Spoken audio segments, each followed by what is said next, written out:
Good morning, good evening, and good afternoon. Please accept my regard as per your time zone.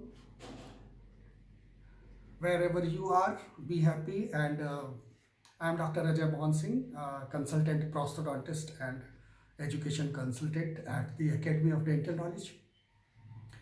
We will discuss today about a case, and based on this scenario, questions will be asked and we will try to analyze the case, and as per analysis we will try to answer the multi-option single choice questions. You know, the Australian Dental Council classified questions in part 1 in 4 clusters. Cluster 1 was this professionalism here, that I have discussed separately in a separate lecture. You can go through that. We will provide link in the description of this lecture. The second cluster is about the clinical information gathering. In this cluster, we will try to gather the information by asking history, signs and symptoms, doing examination, both oral and physical examination, and we will try to gather the information.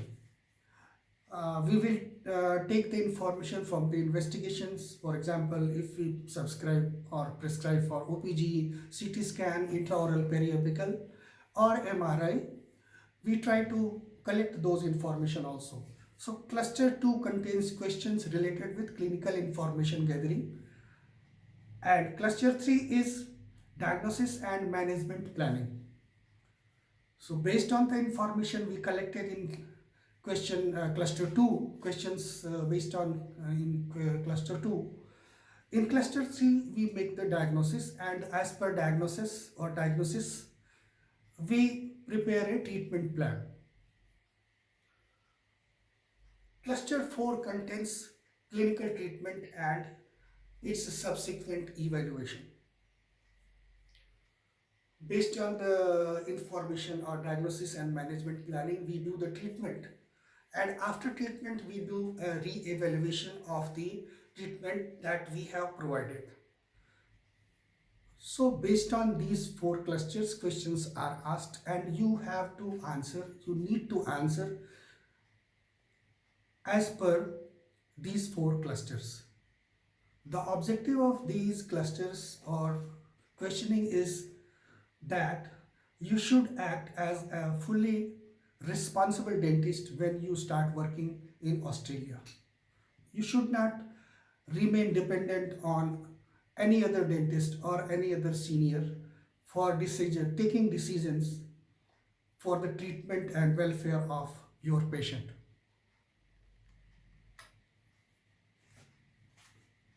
Now we will talk about a case.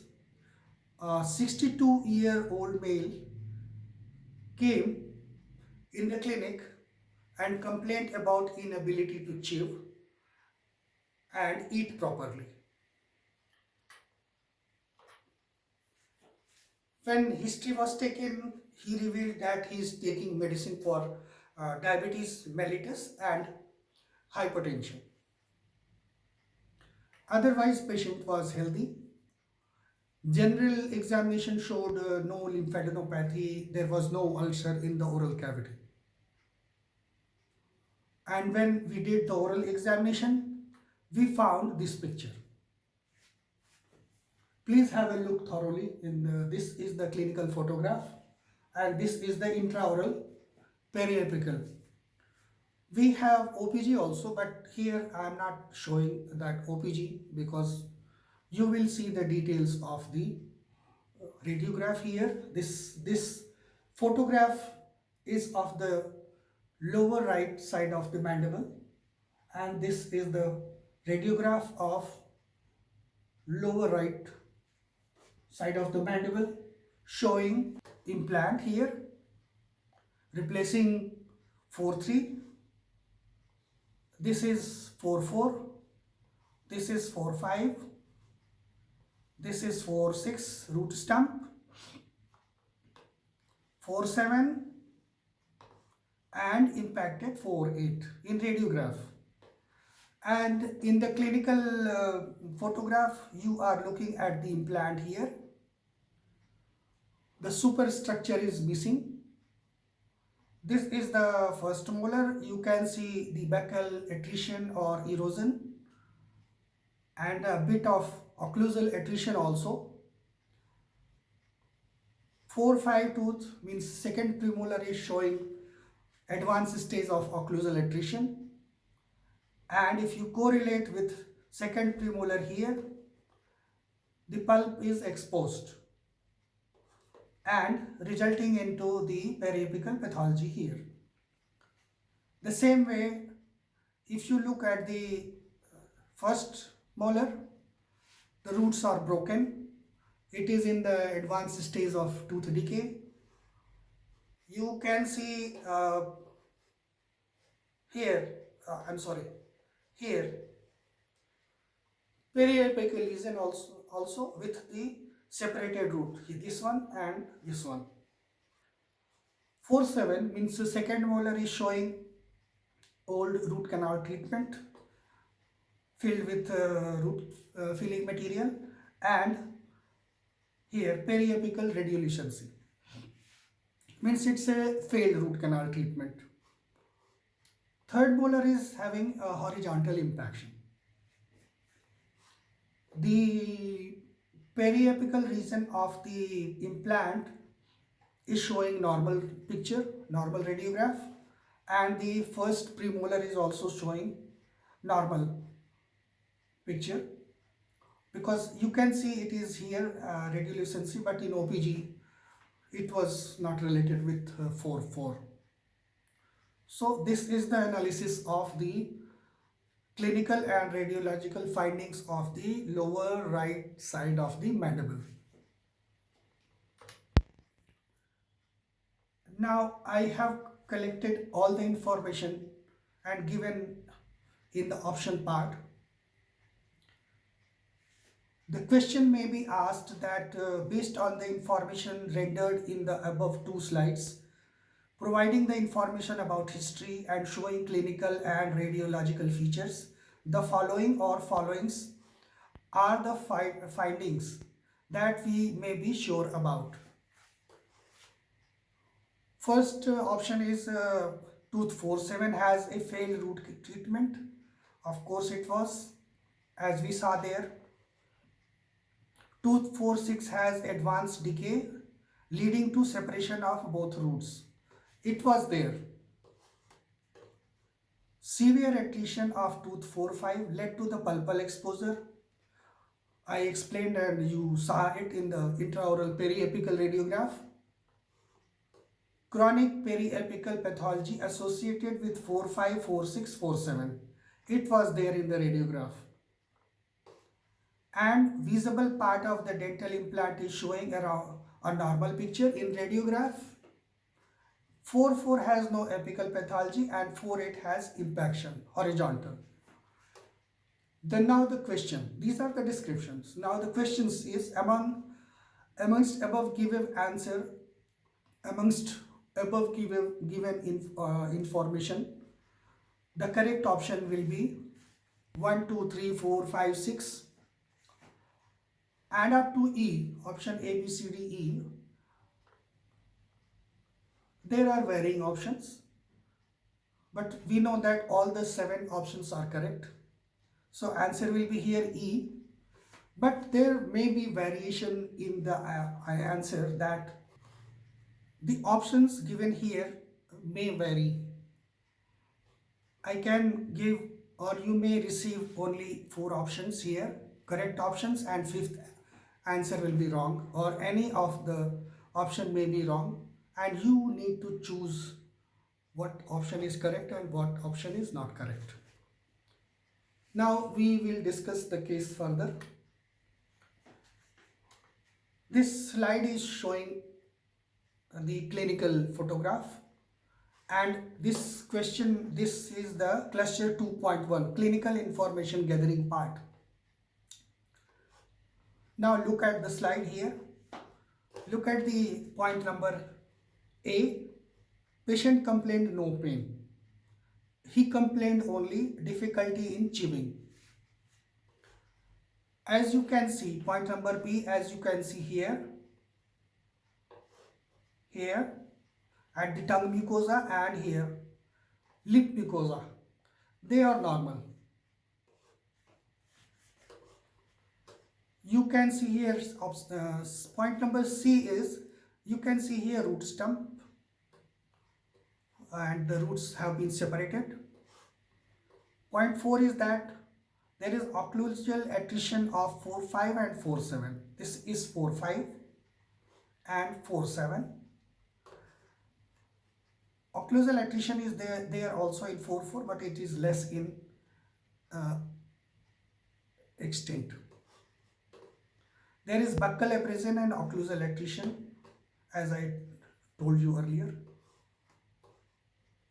Point F is that there is a 25-year-old implant replacing 4-3 without superstructure here.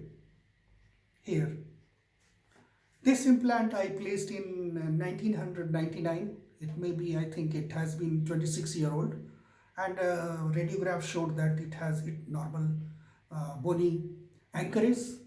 The superstructure was lost earlier also, and it had been replaced. Now the patient lost also superstructure, so we need to discuss that part in the cluster 4 when we will talk about the management, cluster 3, management and other things. 4-3 implant is showing clinical bone loss of 2 mm. Here it is not very visible, but clinical examination showed that the gingiva has receded 2 mm, and in radiograph there is some recession also. So this information, this is part of the clinical information gathering. In radiograph, as we discussed earlier, but we will go sequentially.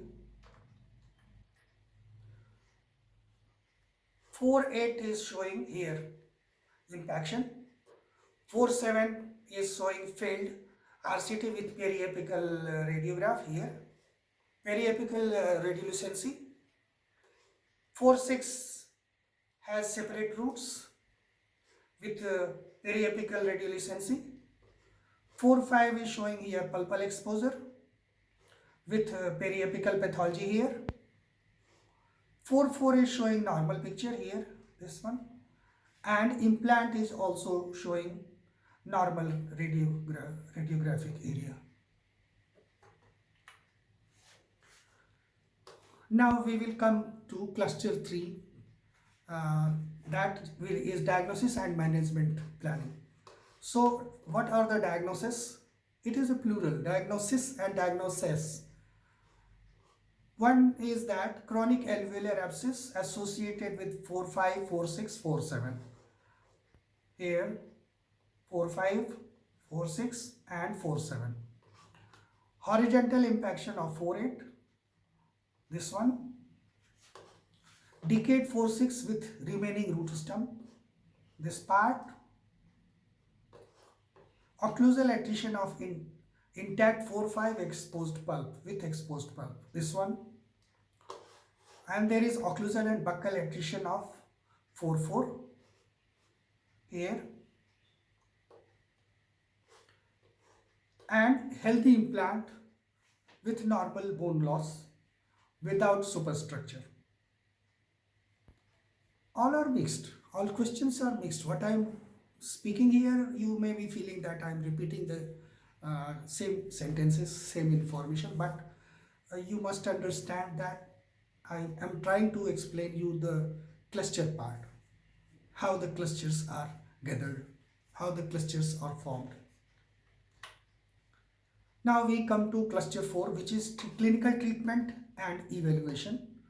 So what treatment we will provide? We will do extraction of 4-6 because root is broken. 4-7 we can go for root canal treatment, repeat root canal treatment, or if patient cannot afford or doesn't want to root canal treatment, we will go for extraction.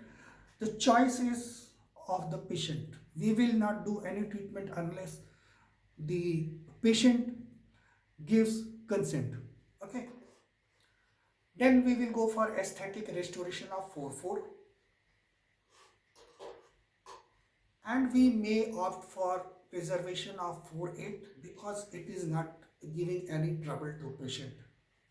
But definitely we will provide him the option of extraction, because later on when we will make prosthesis, the retaining 4/8 may create trouble in long term.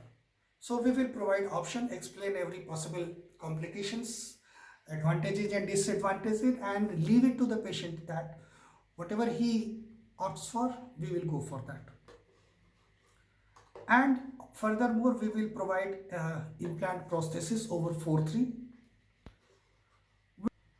When the healing of the extraction socket will have been completed, we will go for prosthesis for missing 4/5, 4/6 and probably 4/7 if we opt for extraction of 4/7 also. Then finally we will advise to maintain the oral hygiene to the patient. To conclude this presentation, I'll say that we discussed this case as per the 4 clusters of the questions. Regarding professionalism, I'll just say that here we wanted to extract just in case if patient opts for. It is a surgical extraction.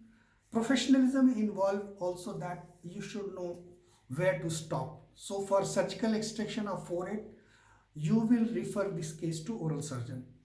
If root canal treatment of 4/7 will be done, you will refer this case to endodontist.